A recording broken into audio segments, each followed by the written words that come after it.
Hi, welcome to my channel. I'm really happy you're here and I'm excited to talk about books with you. Hopefully this video will be significantly shorter than my first one and also a bit more put together, but I thought it was time for a more proper introduction. Depending on how and where you know me from, you can call me Aria, you can call me Mac, you can call me McKay.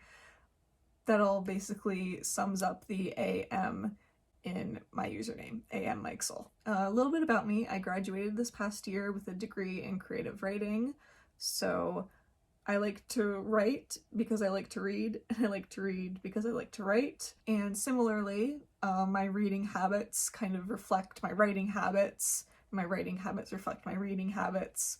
So as of this point in my life, I really love fantasy, horror, and poetry, both reading and writing. I also enjoy historical fiction every now and then, and if you saw my shelves in my previous video, you'll see that I love classics. But I'll read a little bit of everything, which also means I'm open to writing a little bit of anything. So that's what I love about reading. There's so many options, and my taste is always changing, so it's very exciting.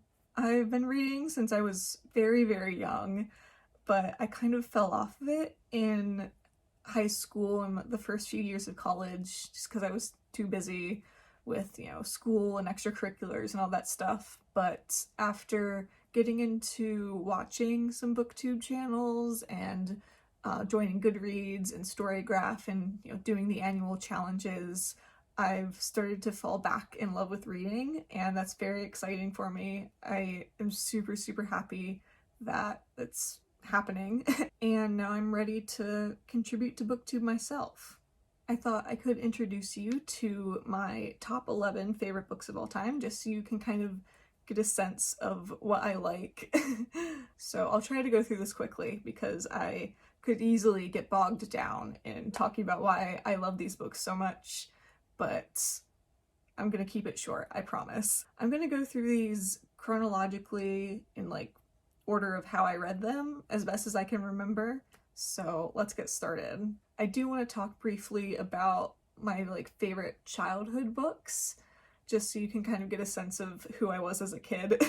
So probably most formative is the Warriors books, and you can definitely see that series' influence in my cat's name, which is Firestar. I also grew up on the American Girl series, especially the historical ones, and my favorite of those books was Kit, mostly because at the time when I read them, we looked identical, so obviously I had to love her. And then as I got a little older, I really fell in love with Harry Potter and Percy Jackson. Percy Jackson kind of edged out for me a little bit over the other series, and I still I just revisited that series last year and loved it so much, and I'm planning on reading all of the other books of Rick's that I own this year because a lot of them I haven't read yet, so I'm excited to try them out and see what my feelings are on his newer stuff.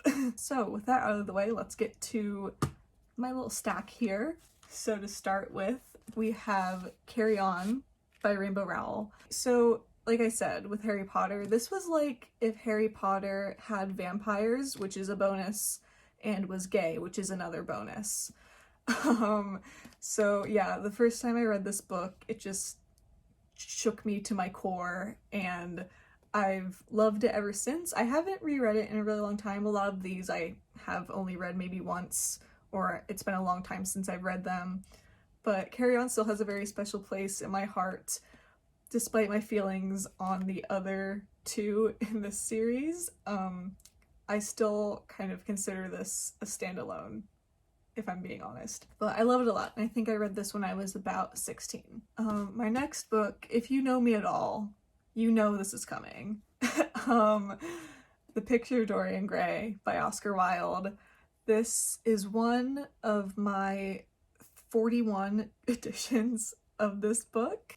In my English class that year, my junior year of high school, we had to pick a book from the top 100 most tested books on the AP English exam to just read on our own, and I picked The Picture Dorian Gray because a cousin of mine who's an English teacher recommended it. And to say this book changed my brain chemistry is an understatement. This book has become my personality. It's become like the thing, you know how like you have a thing that's like your personality. This is my thing. Which like, yeah, we all contain multitudes. We all are complex human beings. And like, yes, that's true, but also I am first and foremost a Picture Dorian Gray fan.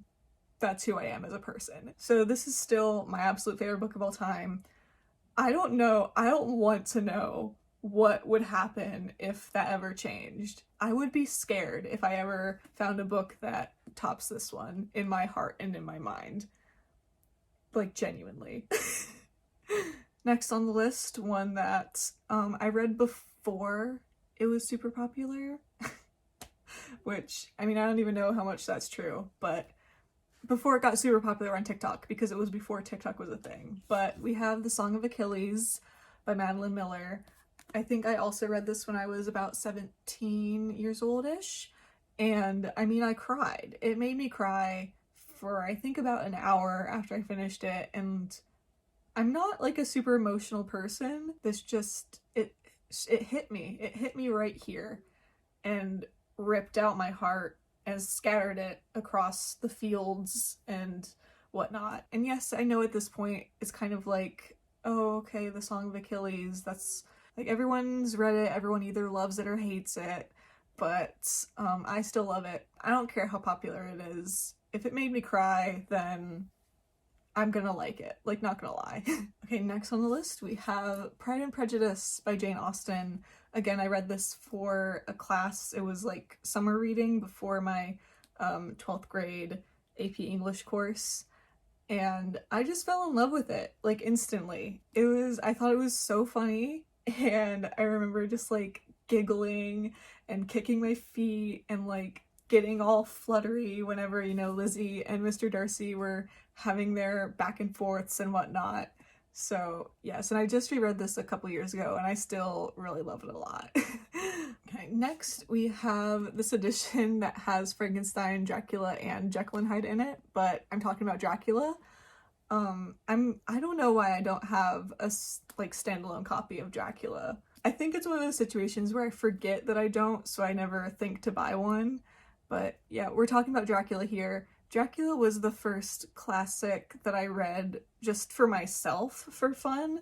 Obviously, like, I loved Dorian Gray and I loved Pride and Prejudice, but I had read those for classes, technically. But I picked up Dracula when I was just at home. It was a snow day for school, and I just remember sitting down on my couch, and my cat came up and he laid with me, and I just read Dracula all day. And I loved it. It had its little resurgence last year with the Dracula Daily newsletter thing that was going around, and so that was really fun to see, like, more people getting into it and like making memes about it and analyzing it. So that was a lot of fun just for me as someone who's read it several times at this point, just to see a lot more people get into it and bring new perspectives to it and stuff. Yeah, it's one of the ones where, like Frankenstein, it's so like in the cultural zeitgeist, but you don't really realize all of the details about it, and there's some details that are just really surprising if you only know the like vampire part about it, And now we got Jane Eyre by Charlotte Bronte. I read this kind of for fun, but mostly because a podcast that I really love called Spirits did an episode about Jane Eyre, and it was kind of surprising because they're mythology and like folklore podcast, so I was like really interested to see that they had like put out this episode about Jane Eyre, and I'd never read the book, so I thought, well, I might as well just read it before listening to this episode. And it only took me a few days to get through, which I was very surprised about. I thought it would take me at least a month or so, but I zipped through Miss Jane and I loved her as a character. She was just phenomenal. And I remember at the time thinking that like I had never connected so much to another like fictional character as much as I did with Jane. Again, it has been a few years since I've read this, so I'd be interested to see how I feel about that now, like rereading it at this point, but I still really love this book a lot, and every time I hear more people talking about it, I just get reminded of how much I love it and how much I love Jane. Okay, next up we have Maurice by E.M. Forster. Or Forster. I always say Forster. I don't know why, but E.M. Forster. So for a period of time, I ran like a little, just for fun, classic literature blog on Tumblr, and like on Tumblr they have like specific books that like a lot of people really love, and this was one of them because it's, you know, it was written, I believe, in the 30s, maybe in the 40s, and it wasn't published until Forster died in 1970. But this is about, you know, a gay man, and it has a happy ending, which was very surprising for books written at the time. But Forster himself was, you know, some kind of queer. We don't put our modern day labels on people who were, you know, in the past and have already died. So this was definitely an interesting one, and I also really loved the movie. It took me a few years to watch the movie after I read the book, but it's a really excellent adaptation of the book if you don't want to kind of pick up this like classic. It is a pretty small one, but again, the like language can be intimidating. But I think this is a relatively easy like one to ease yourself into if you're not used to reading classics. But yeah, it was very sweet and sad and then sweet again, so we love that. Right, next up, we're getting more contemporary now. We have Donna Tartt's The Secret History. Again, this is a book that I think I read this in maybe one or two just evenings in my bed at night, and I just loved it so much. And yeah, this is really like the OG Dark Academia book, you know. I feel like a lot of the Dark Academia genre nowadays is leaning too much into like the aesthetics and the vibe and not getting like much deeper than that, if you know what I mean. I don't want to like criticize if you like I like the Dark Academia genre. I love a good book with, you know, vibes and stuff, but I think this one, and also Babel, which I read this past year by R.F. Kuang. Of course, they're very different critiques of academia, those two books, but I just really loved The Secret History when I read it, and I've read all of Donna Tartt's stuff since, and yeah, it's really the characters, I think, in this that I liked a lot. Because they're all just awful people, but it's like, you know, watching a train wreck. You don't want to look away. So next up we have Good Omens by Neil Gaiman and Terry Pratchett. So I watched the TV show before I had read the book, and I just fell in love with the show so hard. And I just had to try out the book after that, and I also fell in love with the book super hard. I mean, you can see I did a little painting of Curly and Aziraphale, and like, I'm not a painter, I'm not an artist, I'm not a visual artist, so it was kind of a big deal, you know. So I have it up here with all my with my Caravaggios and my Michelangelos, and because I think they deserve the same status as all these other guys, right? I've read a few of Neil Gaiman's other books. I've never read any of Terry Pratchett's other work, so I can't really speak to what his style is like, but I really do love how Neil Gaiman like treats his characters and develops them, and like the humor, and obviously like I think the two of them played off each other really well to create this, and I'm so excited for season 2 of the show. And second to most recent, we have The Faceless Old Woman Who Secretly Lives in Your Home by Joseph Fink and Jeffrey Cranor. Now, this is a tie-in novel to the Welcome to Night Vale podcast, and The Faceless Old Woman Who Secretly Lives in Your Home is like a minor character in that show, but this book is all about like her backstory and how she became who she is. And this was one of those books where going into it, I wasn't expecting to like just fall in love so hard with it. I mean, I knew I was gonna like it, but it was just phenomenal. The thing that really got me was just the plot twists in this book. There were so many, and it was almost like there were so many that after a while I was like, how am I not anticipating these things, you know? And maybe that says more about my reading comprehension level or whatever, but I think they were all just pulled off so well in this book, and it was so exciting, so much fun to read. It was sort of like pirate adventure-y type thing, which I love. So yeah, this was just a super fun book, and again, I've only read this once, but I would love to reread it at some point because it's been a few years, and I think I've kind of forgotten most of the sort of like smaller plot points that I could have a really fun time with this again. And finally, most recently, I just read this last year, is Watership Down by Richard Adams. And again, like The Song of Achilles, this book made me cry. Not for as long as The Song of Achilles did, but pretty hard for a significant amount of time. And it's not even because it's sad, it's just a really bittersweet ending, and it's the bittersweet endings that get me more than anything super tragic. Because it's like the mix of emotions when a story ends just perfectly, that makes me really happy and also really sad because it's over. So yeah, I like to say about this book, oh, the silly little rabbits made me cry. But they're not just silly little rabbits. They are strong, and they have wants and desires and hopes and dreams.